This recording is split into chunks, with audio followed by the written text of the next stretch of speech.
This video is for those of you with children in high school, whether you've homeschooled them and now your kids are wanting to try out high school and be in it, or whether you've pulled kids out.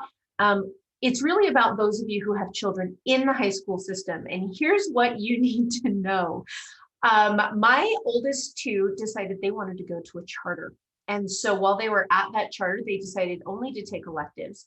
But I got on the board because I wanted to know how it worked. So for 2 years, I served on the board of this charter.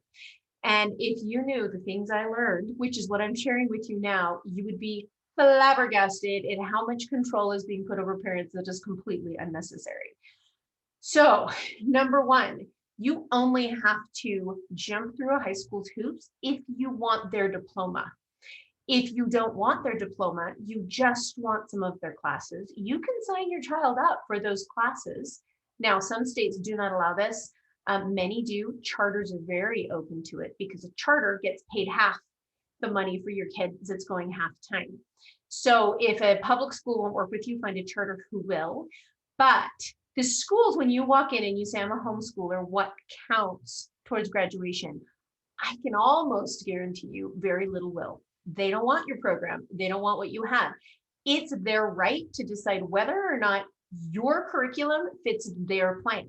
And if it doesn't, you won't get a diploma from them without going through all of those hoops. Now, you can, I've seen a lot of homeschool kids decide they want a diploma, go through all of that. They end up doing twice the amount of work, lots of stress, lots of work, getting it done just to get through those hoops. Sometimes they're way ahead. They just have to do all the busy work to prove that they know what they're doing. And if you decide to do that route, that's fine. You get a diploma. But when you get that diploma, once it's in hand, you now apply as a public school child to college like every other kid in a public school. Now, if you keep option two, right? Keep homeschooling them, period. Number three, combo. I call this the hybrid solution. And this is what we did. And we learned this because luckily I made friends with the principal on this board, and he too had homeschooled his children. So he shared secrets with me, state versus homeschooler and how it works. So here are some options for you. Now, just so you know, depending on the state, you do check everything I say because every state is different. We're in Utah. Some states are stricter than others, but if you go to a high school, as a homeschool parent, I can go in and I can sign my kid up for all the electives, okay? And then it gets paid through by the state. And I keep my child as a homeschooler.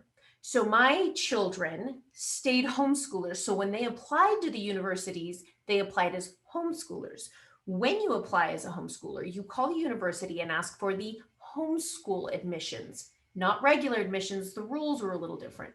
As a homeschooler, when my daughter applied, now she only applied to one school and she got in. So that's all we did. And each school will be a little different. So call and ask for the homeschool admissions. What they asked for was show us, they actually, because it was during COVID, didn't even ask for an ACT, but they said, whatever schools you have, whatever classes you have taken, send us your grades. Whatever you have done, show us. And otherwise, we're good. So we went in and she had been taking some elective courses and a couple of them were college credit. And so she showed those.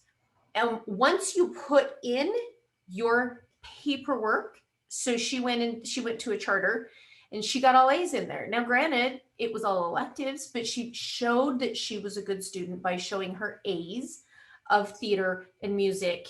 I think she took a science class. Then when she went to the other school and it had college credit, she submitted that information. Here's the ticket though. If she had flunked those classes and never told the university she attended, they would never know. Schools don't communicate unless you ask them to. There's too many students. So had she not done well in those classes, we just wouldn't have submitted those grades.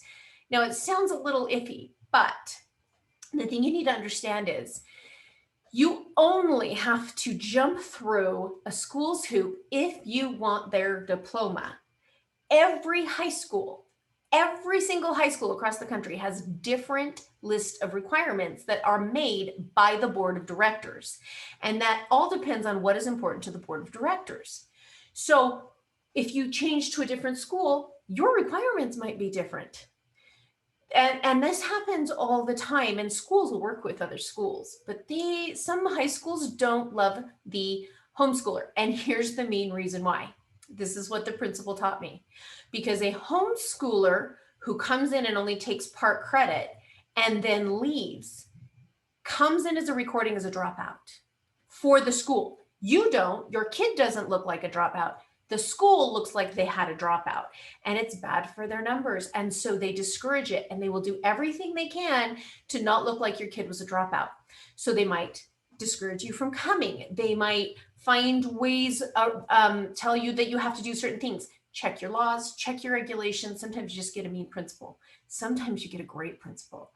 So make sure if you want their diploma, go through the hoops. If you don't care about the diploma, which honestly right now doesn't not only not hurt you, but helps you in applying to colleges, then just go in and take the classes you want and quit worrying about it. It'll be fine. And then and ask the questions, find other homeschool parents in your area, check with your boards. It's a lot of times it's just opinion and somebody with a bad attitude, but you can always keep searching. You will find ways for your teenager to be a part of programs, to be a part of the high school stuff around you so they can get that social life, they can get the classes that you want them to have without you having to jump through all the hoops of the time wasters and the classes that don't mean anything and the things that your kids are might be hurting your kids instead of helping. So don't just assume you have to jump through the high school hoop. You create the plan, you follow through with the plan, you call the universities that your child would like to attend and ask them what they need, and then create your plan. Don't let a high school bully you.